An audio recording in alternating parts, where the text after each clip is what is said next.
welcome to the Rob Burgess Show. I'm, of course, your host, Rob Burgess.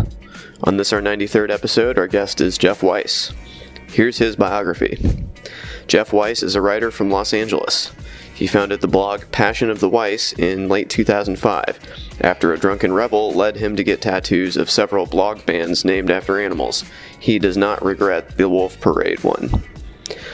Other bullet points he feels compelled to hype: he was the co-host of the Shots Fired podcast.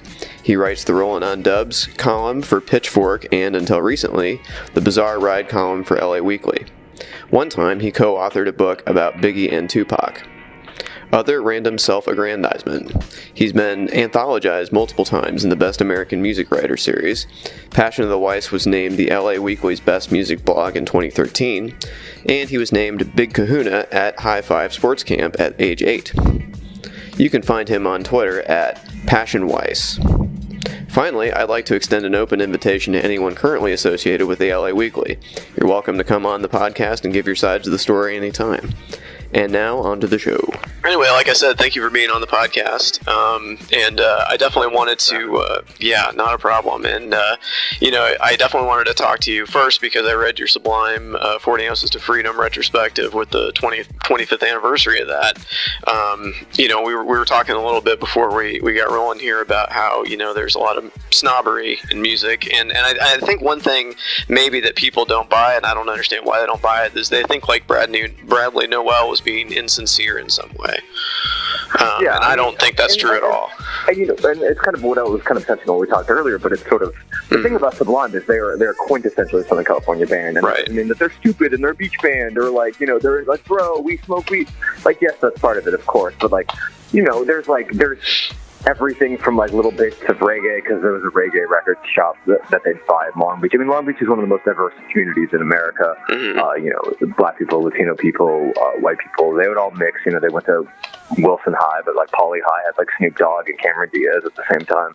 And apparently Snoop Dogg, according to the urban legend, Snoop Dogg sold weed to Cameron Diaz when they were in high school. And wow. That's the kind of place Long Beach is. And I'm not from Long Beach, I'm a little up north, but it's the LA and Long Beach are pretty similar in a lot of ways. But there is a difference, and the sound of Long Beach is very much influenced in the Chronic, because you have Snoop and you have Nate Dogg and you have Warren G.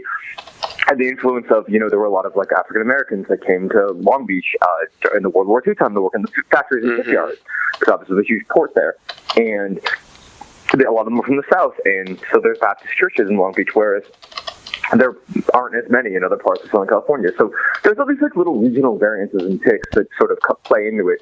And, to kind of tie back into the whole LA Weekly thing, I covered, I wrote about the Chronic on its 20th anniversary for LA Weekly. I wrote about Sublime's 25th anniversary of 40 Ounces Freedom for the Weekly. There are ways to kind of speak to this community that only people from the community can necessarily understand. You're speaking a certain vernacular. Every city has its own slang, especially LA. There are almost every city has its own slang, but LA in particular, and I've said this a lot, it's a block-by-block city, and not in the sense that New York is a block-by-block city. It doesn't change necessarily that dramatically, but, it is you think about the gangs, you can walk 1,000 feet in one direction and step into a different hood, where if you're wearing you can't be if you are. I obviously wasn't a gang member, but I've interviewed dozens and dozens of them, and we've spoken at length, and you can't. There are hoods you just can't walk in. There are and people don't understand that.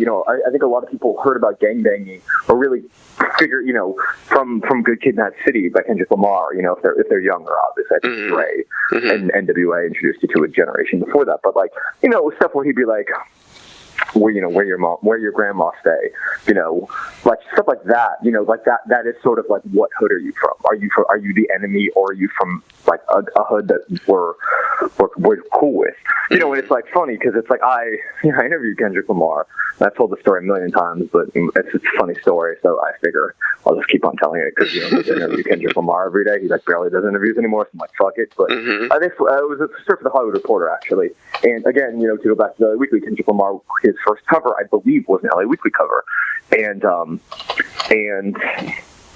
so I'm out in some ridiculous he was doing the Grammys, so he was doing that thing with Imagine Dragons, where like they were going to create a song. So I spent like the afternoon watching them, and like Kendrick is brilliant, and Imagine Dragons are like just like explosions, like, oh, and they're giving him all these ideas, and Kendrick is like wandering around, like kind of just a writer's personality, like very introverted thinking, kind of pacing in the corner.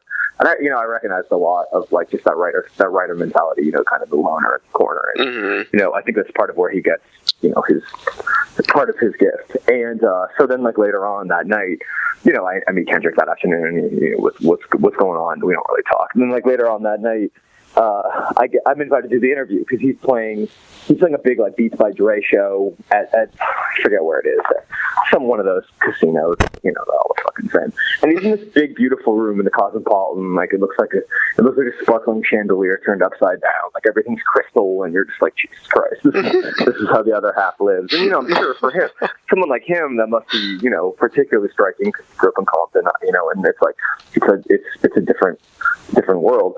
And so I walk into this interview, and Kendrick Lamar, like, I'm sitting in the room, like, awkwardly in the corner. It's like me and, like, all the TD and, like, his publicist, and I'm cool with them, but he really doesn't give a fuck who I am. And he's like, where are you from?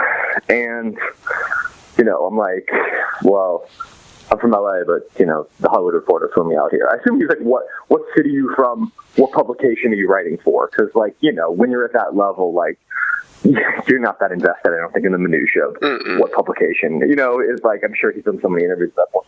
And I'm like, oh, give my answer. And he's like, nah, dog, where are you from? And I'm like, oh, Kendrick Lamar is banging on you. So I say Treetop Pyru, which is, it's a gang from west side of Compton, and he grew up. They were cool with, he was cool with Treetop, from what I had been told or gathered over the years. And so he starts laughing hysterically, and he's like, oh man, you're all right. It's like, sit down.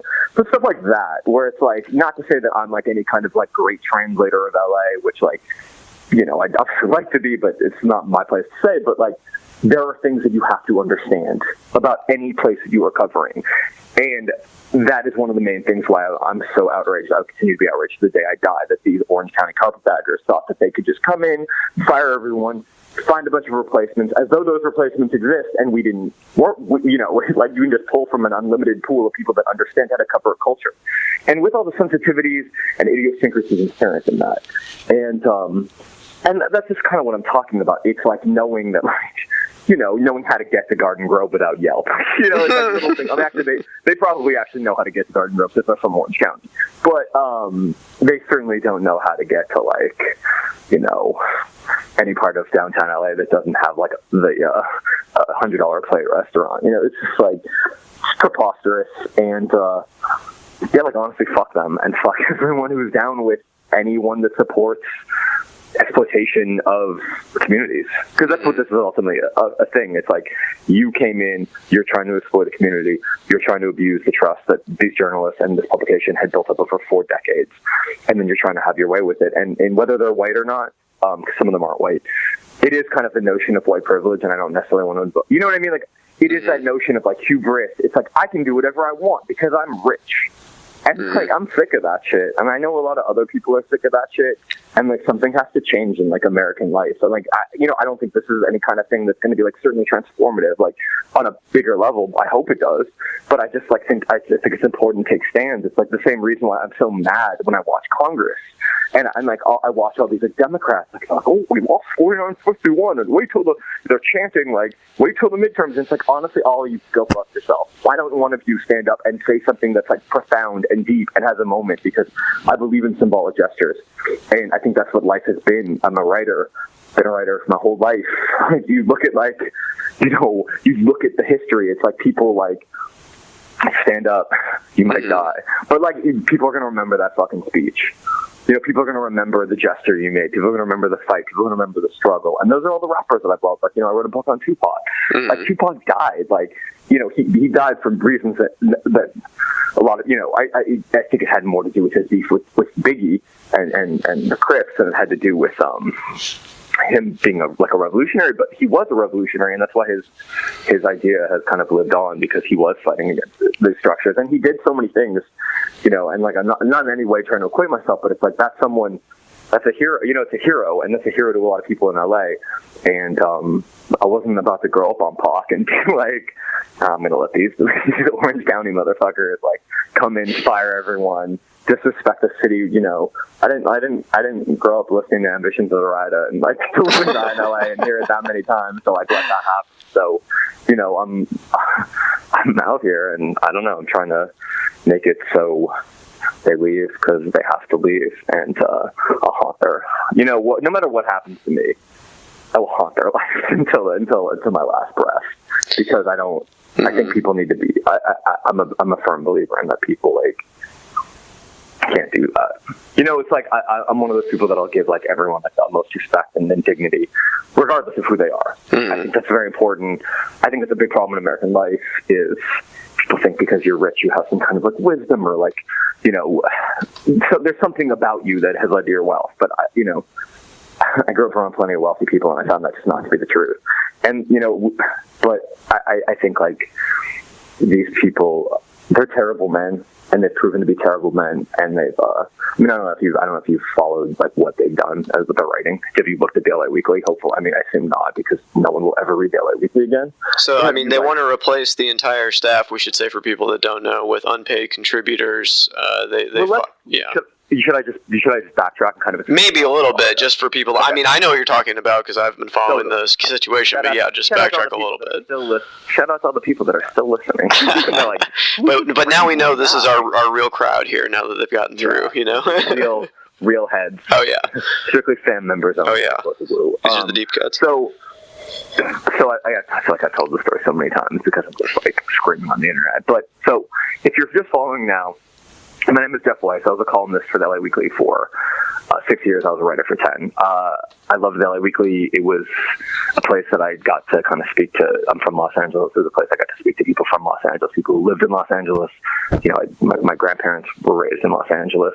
It was a place I love very dearly, with all the good and bad that comes with it. And so about at the top of the year, it was announced that the LA Weekly was for sale. They were owned by Voice Media Group, a company that I have no good to say about, and I don't think anyone who's worked for them really would. They squeezed every last dime out of the weekly. They refused to invest in it properly. They had no ideas for innovation. Nothing. They just tried to make every dime they could. And to my knowledge, the paper was profitable every single year, and we'd been consistently told that the LA Weekly was kind of the crown jewel in the chain of newspapers that they had.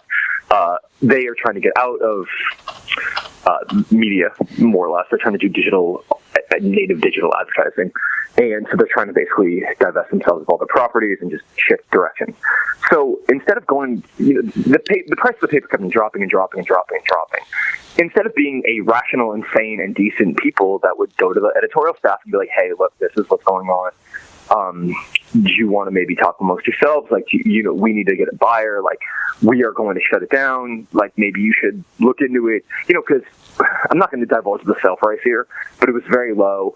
And it was the kind of thing that almost anybody who grew up in a city like LA, who has any kind of network, could probably have helped raise enough money. Or got to the right people to get to the right people to raise enough money. It really was a low sale price. Mm-hmm. And it was a fire sale price. And they didn't do that. Instead, they sold it to these men who no one even knew who they were. They formed an entity called Seminole Media. No one had any idea what that was. They had no publications in the past. They contacted no one at the paper. After purchasing it, some months go by. We still don't know who they are. Finally, they sneak in over Thanksgiving break when all the editors are gone, creeping like thieves in the night. And they tiptoe into the office, and they're like, oh, we got a paper, They realize it. And then 2 days later, without any warning, the publisher gets an email around midnight. Everybody's fired. Half the advertising department is fired. Every editor is fired. Every staff writer but one gone. No exit interviews. No one comes in to shake their hands, thank them for their service, and excuse them. It's just the most callous. Mind you, 3 weeks before Christmas. And if you weren't in the union, you didn't get any severance pay from what I was told. So part of it was, of course, to bust the union, because we end up realizing who the owners are. Finally, after public pressure, they're forced to reveal themselves. The front man, who's like the Scott Stapp of newspaper owners, is you mean that as a compliment because Scott Stapp's so great, right? yeah. I mean, actually, to be fair, like Brian Kaye, who's the man who was the owner, Scott Stapp at least was successful. Brian Kaye failed upwards. No, it's fine. Brian Kaye, it's fine. I hope he hears it. When his name is Googled for the rest of his life, it will be synonymous with failure. I hope he knows that because his life is going to be over. And I'm sorry. I don't have that much. I have, I don't have that much chill, but I don't think like you can in these kind of situations. And but I actually do have a lot of chills just in this. I just don't like. I don't like people being exploited. I don't like bullies. I really hate that, and I feel like American life is like just people being bullied, and like just these like it's like that old quote about like the future is like a boot crushing a person's neck. I feel like now it's like a Ferragamo fucking boot crushing someone's neck. I hate that shit. And so anyways, everyone is fired. They're too stupid to do an exit interview, which is like step one. It's like, okay, you are terrible men, like you're firing, and they're all men, of course. And they fired every woman editor. They only kept one man who turned out to, you can Google Hello Aaron's tweet to find out what he was like. But they kept one person. They fired the publisher. They fired half the advertising department, and the paper, of course, was in shambles. I started I had a tweet rant that kind of went viral. I publicly resigned. 2 days later, Henry Rollins, legendary punk frontman, a Black Flag, resigned. A woman named April Wolf, who's our film critic, kind of also joined me on the warpath, along with a bunch of other really wonderful writers, Rebecca Hayescoat, Katie Bain, Max Bell. The list honestly goes on. We end up staging a funeral for the paper. It gets covered in every publication that I can think of. And here we are, Stalingrad. About a month in, I'm still attacking them, and I'm going to keep on still attacking them. And the paper, no one just, it's sad. It's like a zombie, it's like I've been telling people, I'm like, those zombie movies where like, it's like the hero or like, the heroes or whatever, like, they see their grandma and like, oh, grandma, like, I love you. And then they're like, but it's like not your grandma. It's like a zombie grandma. And she like tries to kill you. And you're like, oh, I gotta cut off grandma's head. And you're like, no, but it's not your grandma. And that's what I feel like LA people. It's like, this is not what I love. It's pathetic. They have, it's really hard. And like, that's the thing that's so frustrating is it's like, I've edited a website called Passion and Life for 12 years. I was like one of the first music blogs.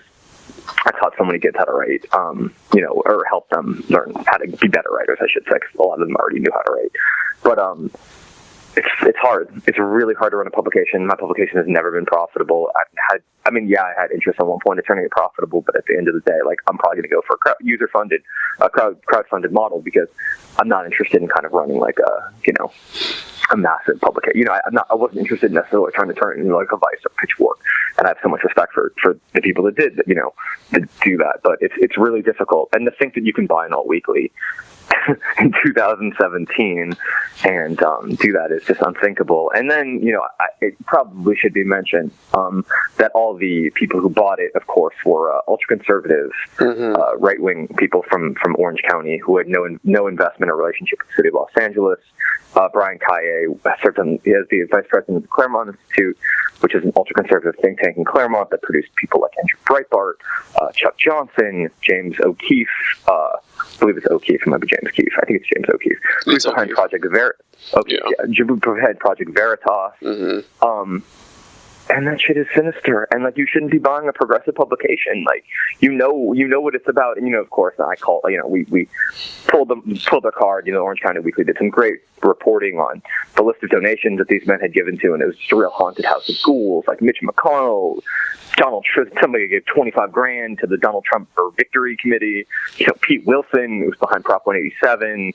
Dana Rohrabacher, who's the pro-Putin politician from Dana Point, who was like very pro-weed, and like it was a lot of people are like, well, why do you think they did that? I'm like, I honestly think it's two things. I think they did have an ideology. Brian Kaye, his former job was he was the opinion editor and op-ed page editor or something of the Orange County Register and the Southern California News Group. And the Southern California News Group is the long story, but it's basically owned by a company called Digital First Media that owns all these like small community newspapers all throughout the West, which is then owned by a company called Alden Global Capital, who's basically just owned by a man named Randall Smith, who's like this like 75-year-old hedge fund billionaire that like buys like $60 million of real estate in Palm Beach every year. It's disgusting, and that's what that's the story of media in the 21st century. It's these men just taking advantage and squeezing every dime that they can, million here, a million there, out of these media properties that are, it's enshrined in the Constitution. I know it's been said a lot over the last year, but that is real. And, like, I do believe in I read the Washington Post a lot, and like that's a brilliant slogan, democracy dies in darkness. And that's what these people are trying to accomplish because it serves their ends. If there's no one covering, shady real estate developers, or these, one of the men is a boutique hotel developer, which is kind of a front, because if you look into his politics and his political donations, it's kind of ghastly. But yeah, I don't think real estate developers serve this country well. If you look at who's in the Oval Office right now, and I think we need to be vigilant about it and fight it because it's dark, and it's important for, I think, people to recognize that. And this isn't like, you live in southern Indiana, so it's like, I'm sure, like, your perspective is different than mine because, you're kind of, I've been to southern Indiana, and it's pretty, it's obviously a very conservative place outside of Bloomington. And, or I guess that's northern Indiana, right? But, outside of my apartment, it's very conservative. Very conservative. Yeah. And that's real. And like, it's, there's, it's funny. The Daily Caller hit me up for a quote. They did a story. I didn't know what it was. I was like, oh, Tucker Carlson's paper, and I looked at it. Jesus Christ. But I thought it was important to talk to them because I do think it's important to talk to people because I think it's important for especially liberal people to let conservative people that you are not evil for having your beliefs. That does not necessarily make you evil. You are evil for your moral decisions, for the way you treat other people, for what kind of energy and negativity you bring into the world. And just because somebody's conservative, like Mitt Romney's an evil man. I disagree with all of his politics, but okay, you know what I mean? Like, he brought Obamacare to Massachusetts before it was called Obamacare. So he's not, even like a man like John McCain, like, I disagree with a lot of what he's done, but, obviously it seems that there's a spinal cord, some kind of principle there, regardless of whether I agree with it or not. And I think every journalist has understood that, there's been tons of conservative people that have owned publications. I mean, Rupert Murdoch has owned, he owned the Village Voice, I believe, for a long time, and that's fine. If your compact as an owner is with the readers and, obviously profitability. But when that bleeds into the agenda of a publication and when you're trying to exploit, the public trust that someone's built, then that's when it kind of becomes, a completely different situation. And also, I might add, the sheer incompetency. It's hard to watch. Mm-hmm. Something I have 10 years of archives for Daylight Weekly. And, I'm really proud of it, and I think I did some good work. I wrote cover stories on DJ Quick, Freddie Gibbs, Tyler the Creator. I covered the Jerkin movement, which is a phenomenon that produced YG, who's another huge rapper from LA. A lot of big stories. The Doors, like I did a big story where I interviewed all the surviving members of the Doors, and around LA Woman. So, I have a certain proprietary relationship with LA Weekly, so I guess that explains the sensitivity. But yeah, but we should probably explain too that because yesterday was January 1st, and recreational marijuana, of course, became legal in California for sale, and we also have some investors involved here that are involved in the marijuana industry. So can you explain that connection a little bit? Yeah, which is super sad because I spent my entire life waiting for weed to be legal, and now it's exploited by the worst people. I'm like, oh, sobriety is cooler than these men. Fuck. So yeah, one of the men is like some marijuana lawyer or something. I don't know, like whatever. And but I have covered the weed industry. I actually had a weed column that got a little political that they kind of took away from me after like 2 columns, I think, but it was many years ago. But yeah, it's pretty obvious that it was a two-pronged approach. They thought they could just fire the staff, carry on the skeleton thing, occasionally slip in, a libertarian-esque op-ed thing, maybe attacking a teachers union, or which is the biggest donor of the Democrats to the Democrats of California. Or they thought, maybe we'll attack Maxine Waters from the left, or support third-party candidates, split the vote, that sort of thing. I think the other business strategy was just like this, what be the new high times, bruh? And good luck. It's also what is the appetite for weed journalism? How much?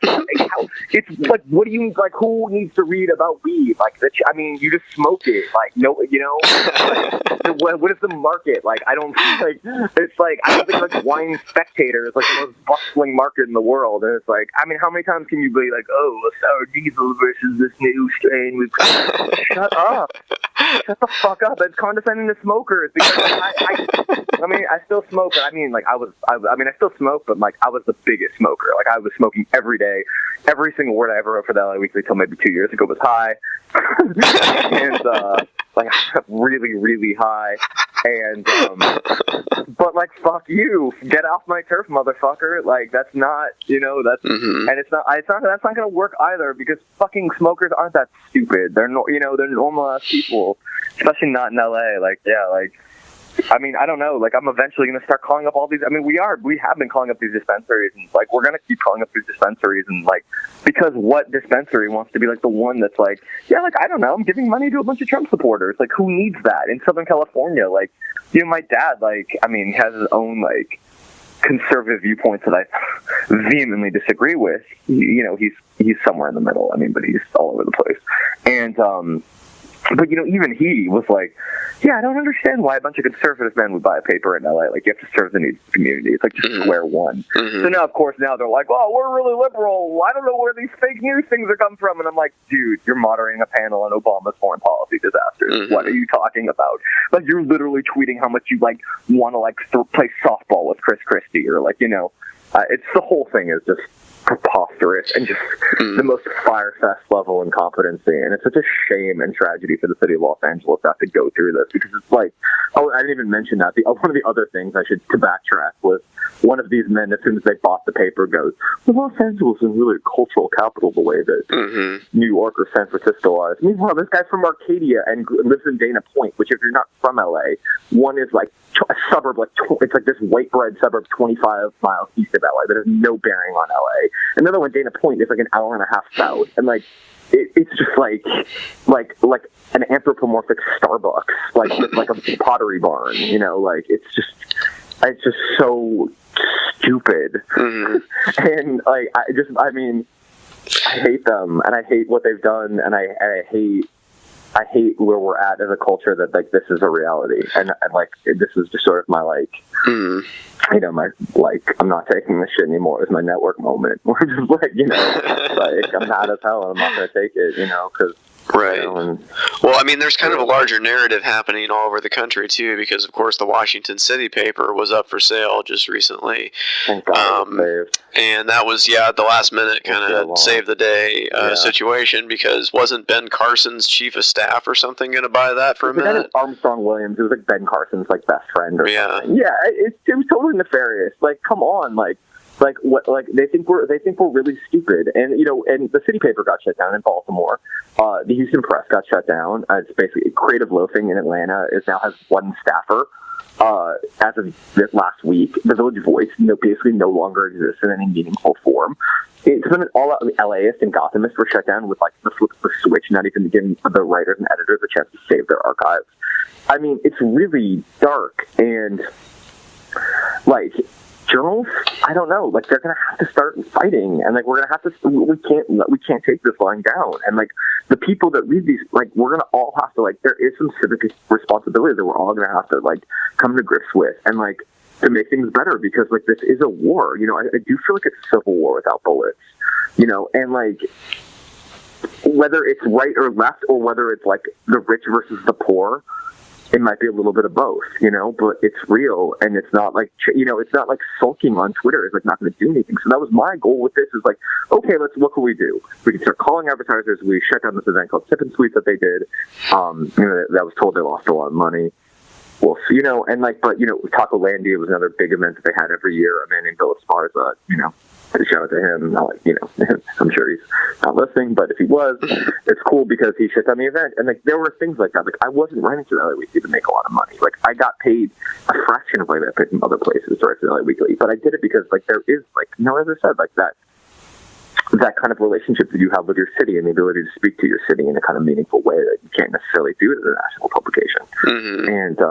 And I think all the writers were like that. No one was getting paid like the highest rate at the LA Weekly.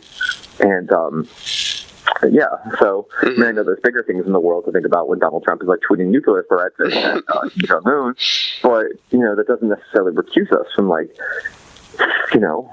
following up and kind of making sure that like we have a local media to cover these like swindles and heists and culture that is like important. Like LA, there's so many artists that I covered over the years, so many rappers, so many singers and just musicians, and that they got that break in the LA Weekly. So many writers got their chance in LA Weekly, and that goes for all these alternative weeklies. And I can't tell you how many times I'd hear about a rapper who is popular in like a small, in a regional place, and I'd Google around, and the only story written about them was in the local weekly, where they'd be like 10 rappers you need to know from like whatever city, and then like I'd listen and I'd be like, that's cool, I just discovered 3 rappers I love, and like 2 years later they'd be national stars. And it's important, it's important that like it goes beyond it. Like you have to cover, like reporters are going to where they come from. It's different than like, a national publication is calling you up on the phone and you're doing a 45-minute phoner versus like, you're going to the hood. I went to Compton with DJ Quick. I went everywhere, I went to like every hood. I went to Watts to do a story on Local, which is the new Roy Choi restaurant. It's like you would, as a reporter, you're forced to like have a better understanding of your city, and that no longer exists because it's dead. The LA Weekly's dead. All these other alt weeklies are dead, and I'm terrified for honestly the future of journalism. It's very scary, and I think like we can't let ourselves be consumed by the fear, because I think that's the most negative thing that we can ultimately do. Is let them win. For sure. And, it's interesting that this is happening for you right now, because also across town we've got the LA Times, but just about to have their unionization vote. We've got, a lot of, and we got all these websites pivoting to video, and it's a terrifying time to be in journalism. And you're right. It's just like you either sit down and cower, or you just kind of take the reins and try to do something about it. Yeah. And it doesn't matter if we win. It does matter if we win, of course. You know what I mean? Like, of course it matters if we win. But, like, thinking that you're going to lose doesn't mean that you shouldn't do it. And I've always believed that. You know what I mean? Like, it's like, I don't know, like, like like the old story of like Masada, like in Israel, like or Palestine or whatever. I'm not gonna get into the Jew. I don't want, it's a minefield. I don't really want to say. Like, it's a powerful story. It's a powerful story about how the ancient Israelites were rebelling against the Romans. Right. And they retreated up. I don't really fuck with religious zealots, which they were, which is when the name zealot actually comes from. But yeah, they're like, all right, we're gonna all kill ourselves rather than you kill us. Yeah. And that to me is an inspiring story, and people still talk. You know what I mean? It became a folklore myth for the Israelis and everything. And which I'm not endorsing anything. I understand. People get so crazy, but I'm and I understand why. But if you ever want to do an Israeli and Palestine conflict, we can do that. But there's no winning. Everyone just gets mad at you. Yeah, right. It's like there's no winning. Like you can't win. You just know what. So it's whatever. But right. But it's just kind of. It's just fucking depressing, and it is like pivoting the video, and it's like I'll give you an example. I had a really interesting conversation with a young talented writer who he's a Mexican American first generation kid who grew up in LA, and super smart, and I think he's going to be an amazing whatever he wants to be. But that's the point. Like, he would have been a writer 10 years ago. And now he has to be everything. You know, he has to do shows, he has to run a website, he has to do video, he has to do a podcast, all these things. And I've had to do them too. It's one of the reasons why I've kind of gotten out of the muck a little bit, even though I still feel very much in it. But, like, I had to do all these things, and I don't want to be on the internet ever. I didn't want to be on Twitter. It took me forever to be on Twitter. I hated it. And, but, like, I asked him, and I was like, hey, who are, like, the young, do you know of any other, like, young, like, people of color, like, about your age, or age 25? And I was like, who are, like, you really believe in, who you think are really dope? And he's like, honestly, like, most of the people I know that are, like, my age that are really getting into it, they're not really writing in the same way. That maybe they'll have a blog, or maybe they'll have a Tumblr, or maybe they'll tweet, but it's like, they're not writing, like, long-form reported features, because I don't even know where you'd start now. I don't know where I would have started if I couldn't have gotten into the LA Weekly. I mean, like, where does one start? I don't know. Like, how do you get into it? And it's like, what kind of a system are we building with the only people that can get a job are the people that go to journalism schools? I didn't go to journalism school. Like, no, neither did I. Yeah, and, like, I grew up, in like, upper middle class, and my dad wasn't going to pay for that shit. Like, he wasn't, because it was expensive, and I wasn't going to take that. Well, am I take $60,000 in debt to go to journalism school? I mean, props to everyone that does. Like, a bunch of really gifted people have come from it. And, like, props to them for assuming debt if they assume the debt. I mean, it's a big risk. I personally am not a debt person. Like, I don't want that. I'm like, I do not want to be I don't want to be paying back to the university for the rest of my life.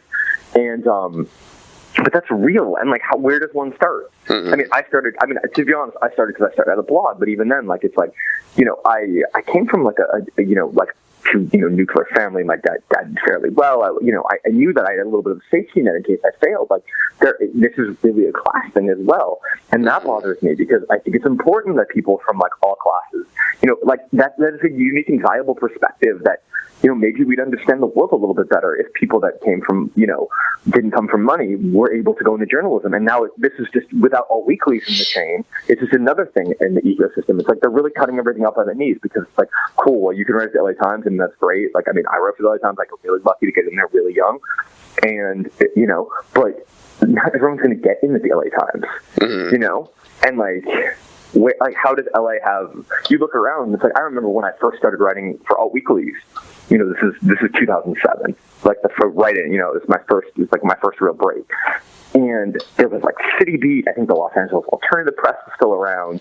LA Record had been going for a minute, already at that point.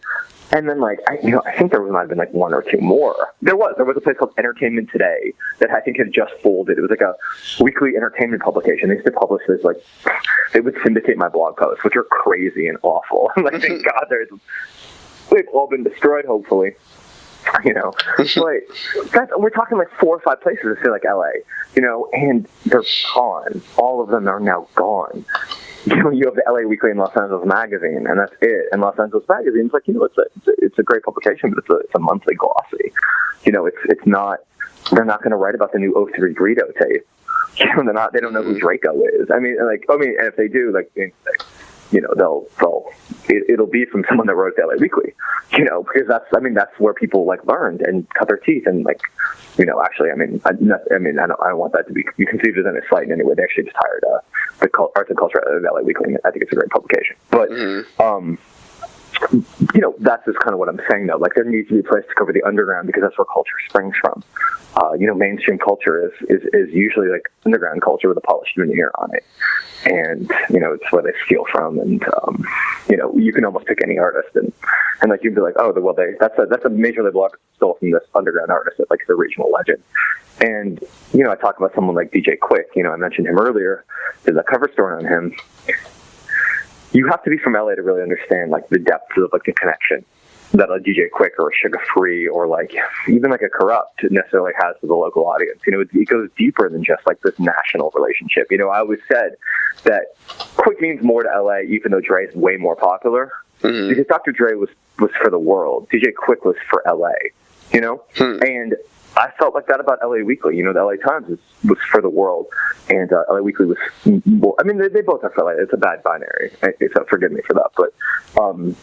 But I think like the LA Times was definitely more for like a mainstream audience, is a better way to put it. And the LA Weekly was more for an underground, you know, younger audience. And I think they're both valid and important. And I think it's great when like the LA Weekly would do something that like the LA Times was covering, LA Times would do something the LA Weekly would cover. And it's like we need both. We need LAists. We need a lot more publications, because I mean, how is a city of 4 million people that's like, you know, the capital of like, you know, it's like a gateway to Asia. You know, it's a really, in my opinion, like the cultural capital of America right now. Mm-hmm. How does that not have 3 or 4 papers covering it? And I honestly believe it's like, I think it's crazy mismanagement. I think it's these greedy publications, and they want to take every dime, and it's like, it's corporate ownership. And it's like, because I don't know about you, but like, if I made $1 million in profit like last year, if one man makes $1 million, you are rich. Mm-hmm. But when a corporate board that's accountable to shareholders only makes $1 million, well, then your stock price is dropping. And that's like not everything should be owned by like a publicly traded company. That's ridiculous. You know, I don't know where, like, I mean, I know when this happened, it all happened in the 90s, and it's partially neoliberalism and blah, blah, blah, blah, blah, and nothing against Bill Clinton, who, you know, has his flaws and is a man of his time. But I think we all need to get back to a point where it's like, I don't know, like there needs to be new ideas that like are accountable to the realities of the 21st century. I feel like we're approaching the world with like these obsolete lenses, you know, and that's kind of like how I, you know, it's like that. And that's why, like, I don't think Bernie Sanders was the right man, but Bernie Sanders was closer to I think the way that a lot of young people felt, because, you know, my problem with him was I felt like he was coming out of break up the banks, like this like 1950s socialism, where, you know, this like, you know, red baby socialism, whereas I feel like, I think a more modern, moderate approach would, you know, be effective. And I'm not talking, you know, like some version of that that's like accountable to modern realities. Because it's just like, I mean, there's a reason why like half of young people are like more, I think, are like half of millennials are more like down with Marxism. And it's like not like, I'm not necessarily like either or. I don't think the answer is one extreme, but it's just this culture. This culture feels like it's really been teetering out of control. And I guess like I don't know about you, but I've been feeling this for so long, at least years and years. Mm-hmm. And finally, this was the moment that kind of crystallized, like this kind of growing agitation. I mean, obviously combined with Donald Trump being the president. You know? Well, of course. That's just fucking insane. And like every day I'm like, God, he's so... There's not even the words. Like, I need to like invent new words, like from the aliens that they just captured. Yeah, I like how there's aliens now and nobody even cares anymore. Who cares? Like, who cares? You're like, okay, so the X-Files is real. Next.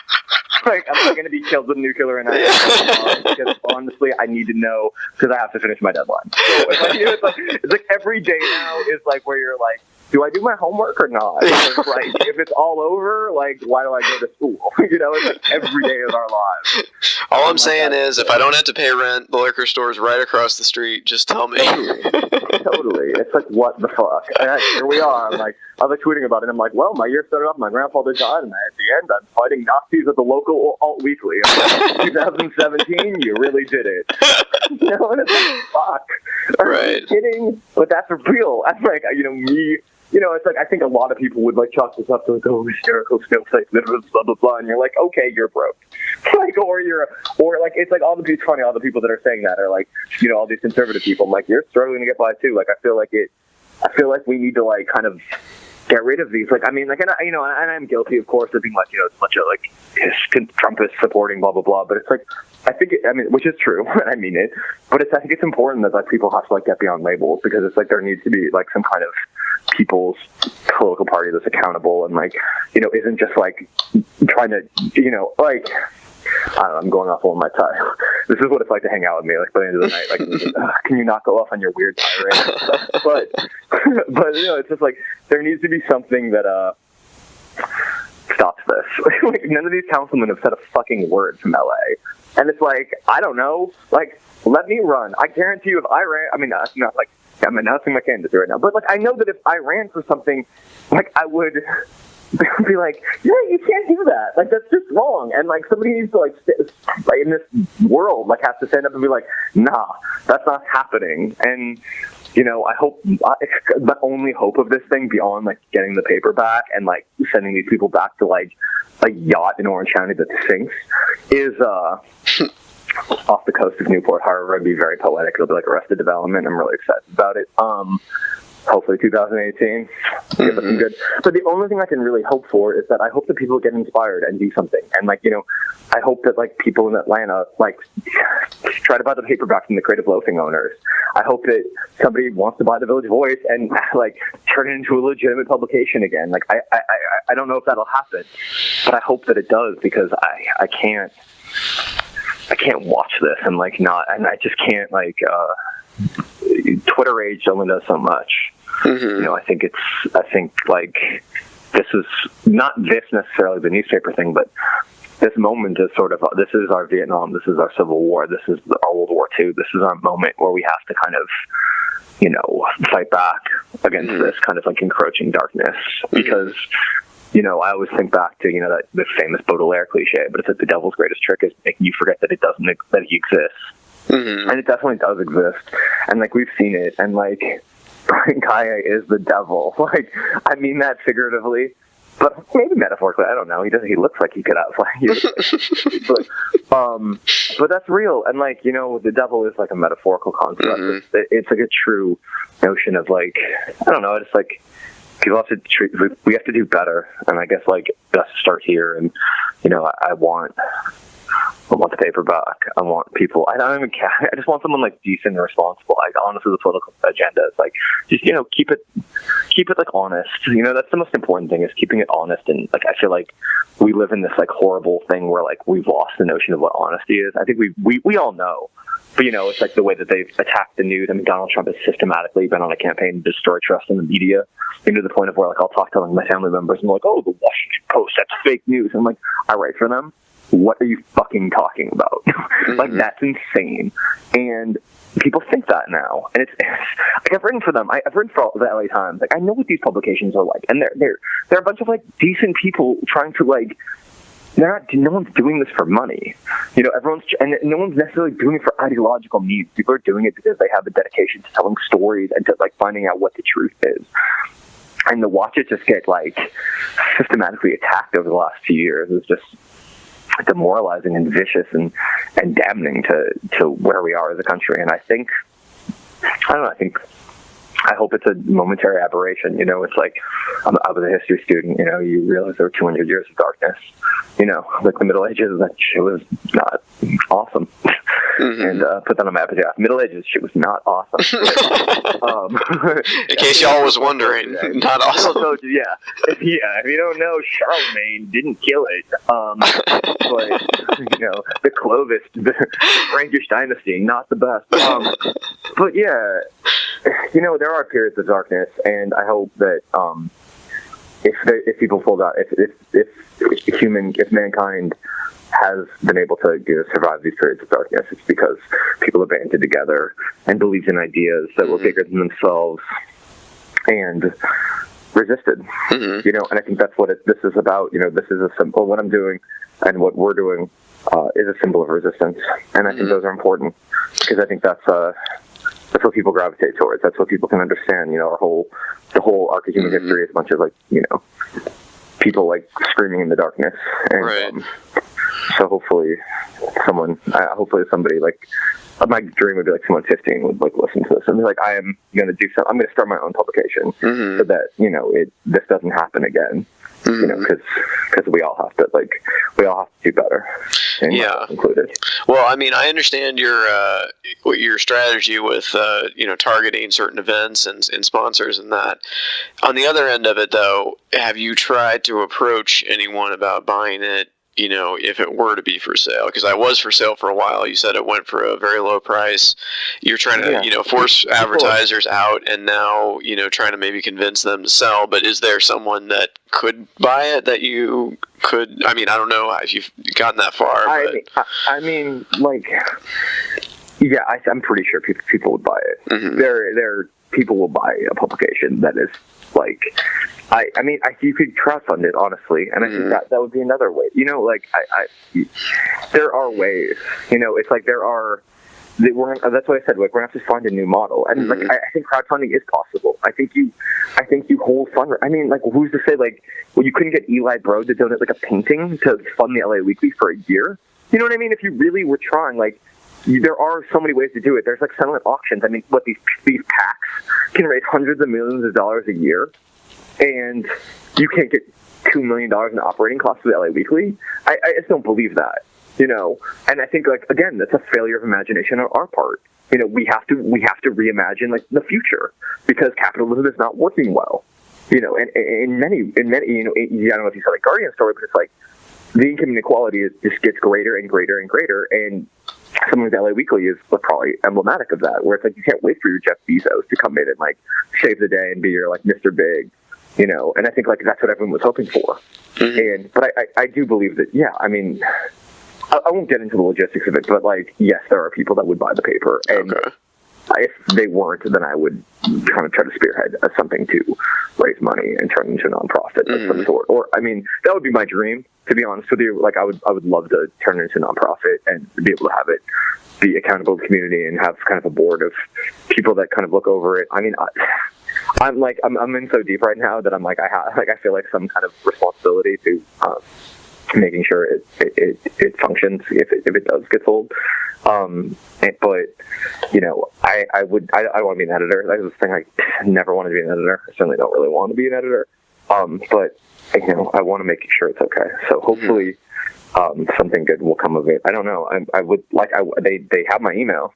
Like, they know they can hit me up. Like, if they hit me up tomorrow and be like, okay, we're ready to sell. Like, then I'll be, you know, I'm sure I could get a group of investors that would buy it. I'm 99% sure. I just don't see how anyone would, because you have to have community goodwill to be looking alt weekly. You can't. I mean, any publication like that. I mean, it goes. You have to like be loved by your community, because the who's going to take ads in a hated publication? That's the other thing too. It's like, what advertiser could look at their comments and be like, yes, that's it's like the toxic property. Who wants to be affiliated with that? But when you have a good publication that like has that trust, that has that quality, then I think you will get advertisers returning, because they know that it's like, what they're going to take. You could take like $10,000 billboard, or you can take like a $3,000 print ad. They're both kind of valuable, and but you also know that it's like, you know, and that's another thing too. If you became a nonprofit, you know, like you could take an ad, advertisers could write it off. I mean, they can write it off, I guess, anyways. It doesn't really matter. But, you know, who knows? Now that the corporate taxes are so low. Yeah, right. Who fucking knows anymore? Why? Yeah. And I'm sure everybody but the workers will be awash in profit. Right. But yeah, no, I do. I mean, I would. I don't know if they know that they're going to fail. But I hope they do. But you know, they're delusional and stupid enough to buy this publication. So they're probably delusional and stupid enough not to know that they've already lost. But it's over. Like, it is over. Like, I will keep going, but like they're fatally wounded. Like, you can't run a publication with doing what they've done. You know, they've insulted the city of Los Angeles. They've insulted the readers. They've insulted the writers. They've insulted the community. You know, just like the community of like people with sentient minds. Anyone blinking, you know, would know that like it's a dead paper. I mean, I wish you could pick it up. I mean, it's honestly the worst paper I've ever read in my life. I've read some bad publications, but honestly, like, I mean, I've been all around the country, and I've read some really bad alt weeklies, and this is somehow worse. It's amazing. I've never seen anything this bad. Well, weren't they putting new datelines on stories? They're putting new datelines on stories. Yeah. They hired a film guy that was writing rape porn, more or less. Huh. They had one of Brian Kaye's Claremont Institute hack, some like poor kid that like, where he was also with the Cato Institute, like the Cato Institute, the Heritage Foundation, one of the two, I don't know, like some ultra conservative think tank. Like, he was writing for them. They have an article today on the 10 albums you need to listen to for this year, local albums, and it's like Lita Ford's Suicidal Tendencies, like, and like Kanye as like a local album. It's like, what? What is that? Like, Kanye? What? Famous LA native Kanye West. Yeah, famous LA native. Yeah, it's like, and he doesn't even live in the city limits. I get you could be like, it's kind of like your territory, but like, not really. I don't think you can pick up an LA Weekly in Calabasas either way. It's fucking ridiculous and stupid, and like, they should just give up and save themselves from being permanent. Like, save it. I mean, they're going to end up the biggest failure in journalistic history. It goes without saying. So, I mean, or at least in Los Angeles journalistic history, I don't think there will ever be a failure like this dramatic. But congratulations to them. They did it. You know, I guess if you can't be good at anything, you should be the best at being the worst. They've done that. Yeah. Well, I mean, it kind of sounds, one of my questions I was going to ask you is, are you worried about this affecting your career otherwise with other publications? But it kind of sounds like you've reached a breaking point of some sort. So. I don't care. Yeah, I mean, like, honestly, if some publication like wanted to like not hire me because like they didn't like, because I spoke my mind and was honest and like we tried to fight for like decency and integrity in journalism, which is like, and like equity and like treating journalists like human beings, and like I wouldn't want to write for that publication. But I mean, from what I've heard, like, I mean, a lot of people like have, I mean, I've gotten more like positive feedback about this than probably any story I've ever written, or as much. And ultimately I would hope that like my writing would kind of speak for itself, or and that I think that's the most important thing. People want good writing, and I really care about this shit, and like I'd rather people be like, you know what, he's an asshole, but he's honest, than like to be liked by by everyone. Like, that doesn't concern me. Like, I've never been liked by everyone. And when I get liked, it's wonderful, and I appreciate anyone who has ever read my stories or even favorited them, or just been like silently just been like, whatever. Like, I fuck with that dude. Like, that's kind of all the people that I always gravitated towards. I just when I was a kid, like, I just was like, that person's honest. That person is like real, and I don't mean like real and like keeping it real like some kind of fake like authenticity credo. I mean just like in terms of like staying true to yourself and what you believe in. And I tell myself that every day, and I just I hope that but I don't see it affecting my career. And like, honestly, I don't give a fuck. Like, I'd rather, like, if I got blackballed for this, then I'd rather do something. I'm not writing for.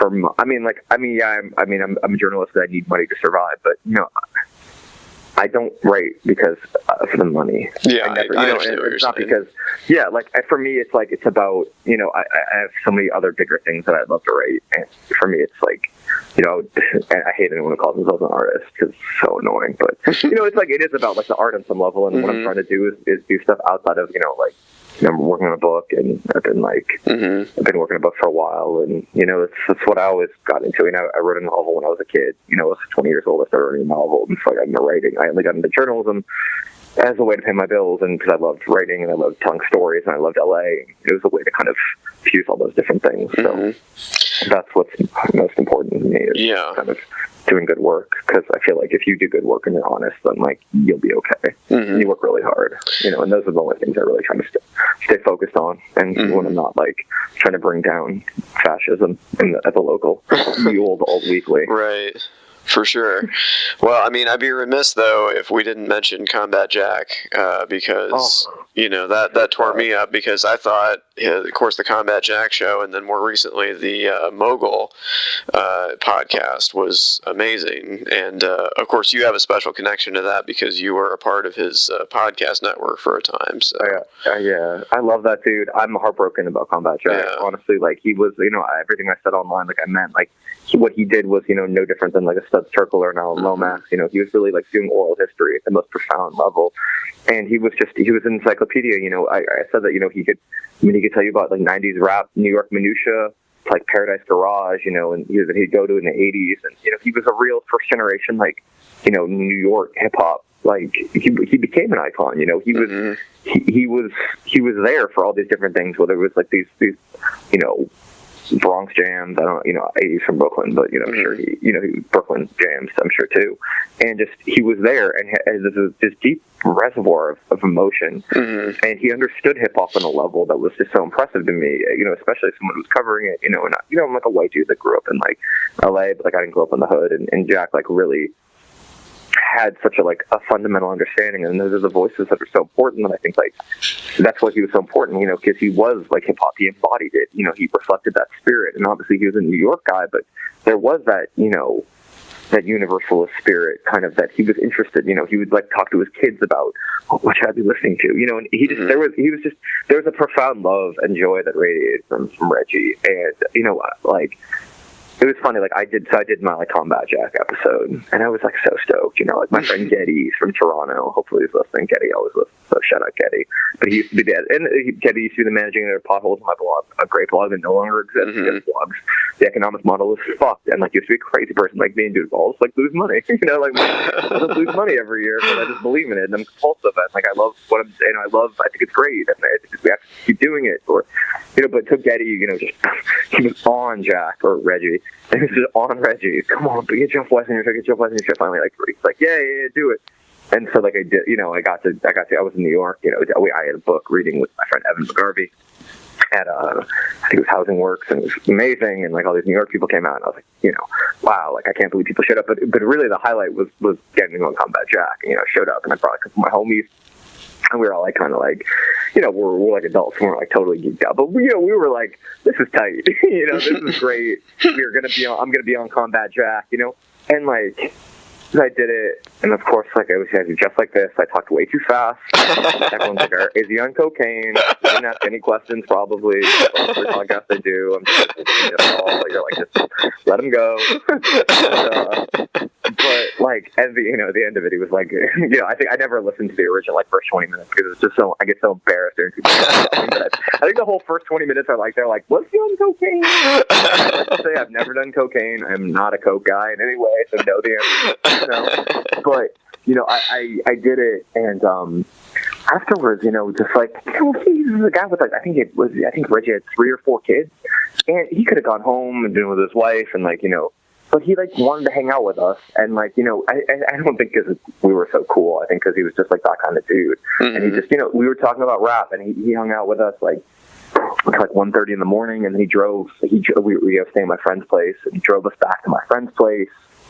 And when after he died, we were just talking about it, and we're like, can you believe he did that? Like, can you believe he dropped us off? What an amazing guy, and just so sincere and just passionate. And I guess that's maybe what I gravitate towards. I'm saddled with the same passion for life because I picked it in 2005 when I was like a kid, and now I'm like not a kid, and like I still have a fucking name, and it's not going away. But that's what it's about. It's about that passion and that like that commitment to like these ideas, and Reggie just embodied that. And like I know that like I wish that Reggie was around, because I know that like he was just one of the realest of ones, and it's such a loss for all of us, and I mean, of course his family and friends first and foremost. It's such a loss to like hip hop fans, and I think I said that was like it's like when Big L died, or it's when like Big Pun died, or Guru. I know really like a Guru, but if Guru died like in his prime, and that's kind of just like where like he had just so much wisdom to transmit, and so many stories, and faith. Like, I'm so happy that he has all these podcasts that at least he leaves behind that we can re-listen to. And, but I mean, like you said, the Damon Dash episodes, alone, that's. Like, my God, those Dave Dash episodes, where he's just, like, yelling at fucking, like, Just Blaze for the fake jersey. Oh, my God. Like, oh, my God, what is happening? This is amazing. And, again, like, I think, that only happened. Like, you can't just do a podcast and it just happens. You have to be that person. You have to make these people feel comfortable. You have to, like, be Reggie Aussie, or I say Aussie, I'm not too mispronounced, forgive me, but you have to be that kind of guy with that credibility, that, authority. So many times I had to be like that. Me and No Can Do used to do our Shots Fired podcast, and they'd be like, what's a podcast? It was like 4 years ago. And I'd be like, like Combat Jack? And I'm like, yeah, of course. And I'm like, it's like Combat Jack. So many people we would not have gotten on the show because it wasn't without Combat Jack. And just like a legend, and I'm so sad. I'm like, honestly, like, it's the loss of Combat Jack is just, I mean, there's been a lot of hard ones. I mean, Phife Dawg and Prodigy were both like that, where I'm just like, ugh. I mean, I love Prince, I love David Bowie, they're amazing, my favorite artists of all time, but like, Phife and Prodigy were like my childhood, and Jack was just, Reggie was just, I mean, he was just the god, he was the GOAT, and it's just like we are you know, I really think about this a lot, you know, because obviously now, like the last few years, it's just been like, oh, another person dies. Let me mourn for 2 days publicly, and like, you know, feel embarrassed about like this weird thing where you're like, oh, it's got a lot of retweets for capitalizing someone's death. You're like, oh, I hate the internet from it. You know what I mean? Like, right, it's weird because it's like you don't want it because of that. You know what I mean? That's not why you did it. Yeah, I mean, like grieving is just like, you know, it's like I think we that is the beautiful thing about the internet. It's like it's just like people, you know what I mean? We'll have this conversation because of it, because I'll be pouring out like my emotions. You'll see it, and you'll be like, we'll talk about it later, and we'll have you know what I mean? Like otherwise, it's just internalized. You know, I think that we are obviously all like social creatures and like want, you know, right, feel each other's like pain and like kind of commiserate. But yeah, it's just. The Reggie thing, man, is just, God, like, it just feels like kind of like when Prodigy died, sort of, where you're just like, it feels probably exactly like how when Prodigy died, because you're like, you had so much more life in you. You had so much greatness. Right. I don't know. But I guess what I was to double back, because I'm such a rambler, but I guess the point is you have to honestly, if you like love someone, you know, in that way, you loved their work and you loved what they represented. I think it's your job as a human being, and especially as like a writer or a creative person, to carry on that legacy in whatever way, you know, you think that does them justice and does their legacy dignity. Right. And you know, and that's kind of what I've always, you know, it's like we don't like what we do doesn't come from nowhere. We are all, no matter how original you think you are the sum of your influences, more or less. And so, you know, on some level, you know, I think it's important that all of us like really like, you know, do justice to what Reggie stood for, which was, I think, like no bullshit. It was honesty. It was like, it was loving. It was being informed and knowledgeable, and not just being, you know, and just like, and like going deeper. You know, he would always go deeper. You would never get the surface level shit. It was never the Wikipedia. And I think it's an important thing to remember, because, you know, it's so easy to be like a automatic expert on the internet. You know, it's like someone dies and it's like, oh, well, if I just Google the second album, third song, and then write about it, then like I can show people, you know, it's like, fuck that. It's like that. The beautiful thing of the internet is you have the ability now to be an expert on anything you want. You can teach yourself. You can be an autodidact. That's great. Like I consider myself one. I didn't go to writing school. My teachers, I'm still learning. You know what I mean? Like I was reading a book by Bernard Malamud before like you called me, and I was trying to learn, and I'm like, you know, it's just like always trying to learn. I think Reggie was one of those people, you know, and he the beauty of what he did was he allowed us to learn with him, you know, and to pass on his knowledge, you know, because he had so much knowledge, but you could tell like he was so interested, and that's I think what it's about, you know, like he so wanted to know everything, and there's not enough people like that, and like there's no one I ever respected more than Reggie, you know. He's one of the greatest, and I'm happy you asked about it, because honestly, like I feel like I'm like, whenever I talk to someone about Reggie, I'm just like, ugh. You know, and I don't want to make it seem like we were like really close. I mean, we were very cool. You know, we would like, you know, DM each other sometimes, email each other sometimes, and you know, I was on his show, and you know, I'm friends with Chris, who ran Speakers Network, so I did definitely, you know, was somebody I knew personally and fairly well, but just what he, you know, I think what he brought was just something that I think all of us, I mean, that's why you asked about him, because it's just, there is that connection, right, with the podcast. Well, yeah, you feel like even if you haven't met him, you know him, you know, from the stories and all that, the knowledge and everything, so, but I mean, let's end it on a more fun note. I have to ask you this, top 5 MCs, go. Right now, or all time? All time. Okay, all time. All right, give me a second. I mean, Ghostface. You have to say Jay. I mean, they're boring. They're always boring. It's like, it's the most boring. It's like, you know what I say? I mean, a Ghost is, you know, I love Ghost. I have to say Ghost. I have to say Jay-Z. Because Jay-Z, like, you have to. I mean, you have to say Tupac and Biggie, honestly, to me. And, like, then you go for, like, then you need a Southerner. It's like Southern rap. You know, it's like, you know, you have to have a West Coast guy. You have to have an East Coast. You find getting 2 East Coast guys. You know, I'm going to say Scarface. I feel like I love Andre, and that would be like, you know, I prefer, I mean, if we're going to be like, whose discography would you prefer? You know, would you prefer the Outkast discography, or like Scarface and the Ghetto Boys? By a slight edge, I'm going to go with Outkast, because I think Outkast is just they might be the greatest act in music history. Like, honestly, like they very well might be. Like, cool. I mean, the Beatles are amazing, but like, I don't know. The Beatles don't have an Clemini. Like, I love them. They're amazing. Show me the Beatles, Spody Yodi, Dope, Delicious, or whatever. Totally. Like, I mean, She Said is great. Yeah, true, like, true. I don't know. I don't know. Like, where's your chunky fire, John Lennon? But I'm gonna go with Scarface because honestly, I feel like he's just like sort of like, and I feel when you go top 5, you're ultimately like they're not your favorites. Mm-hmm. My favorites are, you know what I mean? Like, I don't know, like, because you know what I mean? Because the truth of the matter is, your favorites are going to be just whoever like you heard when you were 13 to 23, which I guess in this case is a lot of these guys, right? But I do think I don't know. Like, I mean, I could understand why. I mean, if I was like, that's what I'm saying. Like, I get why kids put like a Lil Wayne or Kendrick in there. You know, like that's fine. Like that's how it's gonna go. Like, you know, old people shouldn't just be like, how dare you put Lil Wayne in your top 5? It's like, yeah, of course they were like 13 in 2007. What do you fucking expect? Like, that was what made them love hip hop. So who are you to tell them not to? Sure. Be thankful that they think Lil Wayne is the fucking top 5. That's what a lot of hip hop just fucking flourish and it's not become like classic rock where it's just like dead. Like, you know what I mean? I don't need to hear a bunch of bands trying to sound like the 60s, even though I fuck with plenty of them. You know, it's not what like brings it forward. Hip hop is, you know, I mean, I'm sure there's going to be people like in the future, they're going to be like, yeah, Young Thug's top 5. And you know what? They're not wrong. Mm-hmm. But I mean, for me, like, I mean, I don't know. I'm a writer. So it's like, good luck writing anything better than Supreme Clientele. I mean, that's like the holy grail, right? And Jay-Z, I mean, forget it. Like, that guy's like, what? I mean, he is just, that discography is just, no one has more hits. You know, no one has, I mean, he wrote like a Where I'm From in 1997. He's writing like the story of OJ in 2017. Like, you know what? That's unparalleled. Tupac, forget it. I mean, that's like he represents like the black experience in America and like the revolutionary mentality and like West Coast rap and like somehow East Coast rap and just like, I mean, the struggle and just, my God, like you just, you know, like you don't get a Boosie without Tupac, you know, and then Biggie, I mean, like, Biggie to me is just like, that's just perfection. Like, Biggie never has, there's no wrong syllables in Biggie. You know, like forget every word, which is perfect.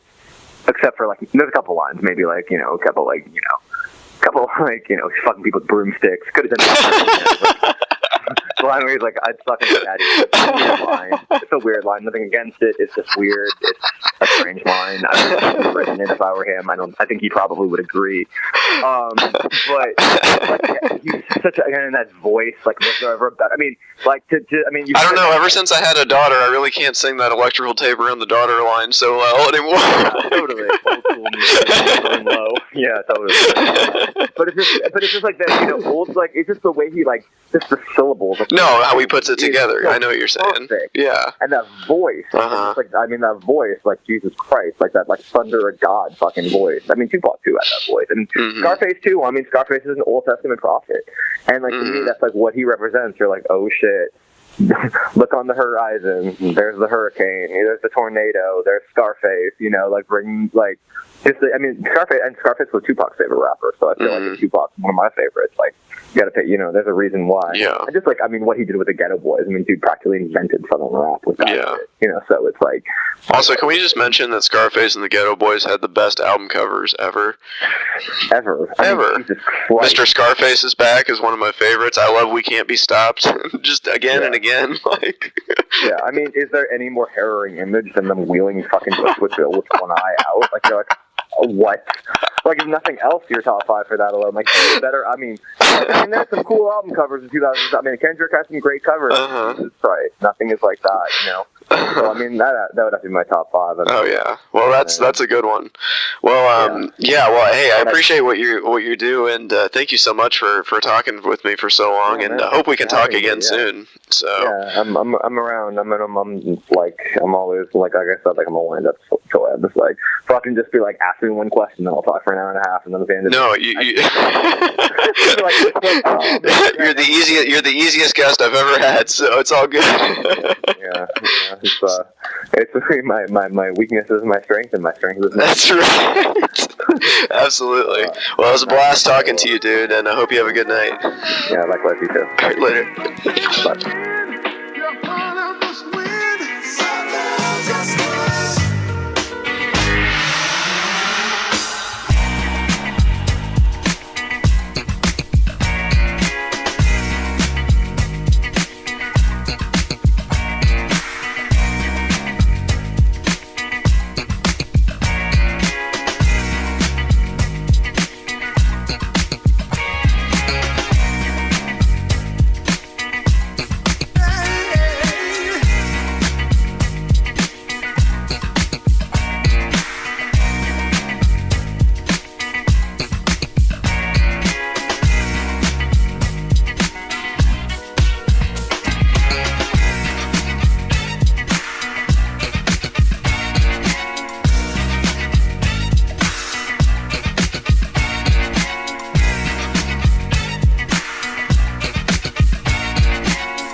If you enjoy this podcast, there are several ways to support it. I have a Patreon account, which can be found at www.patreon.com/Rob Burgess Show Patreon. I hope you'll consider supporting in any amount. Also, please make sure to comment, follow, like, subscribe, share, rate, and review everywhere the podcast is available, including iTunes, YouTube, SoundCloud, Stitcher, Google Play Music, Facebook, Twitter, Internet Archive, TuneIn, and RSS. The official website for the podcast is www.therobburgesshow.com. You can find out more about me by visiting my website, www.thisburgess.com. And if you have something to say, record a voice memo on your smartphone and send it to therobburgesshow@gmail.com. Include voice memo in the subject line of the email. I have no idea what, if anything, I'll be doing with these, but it could be interesting. Until next time.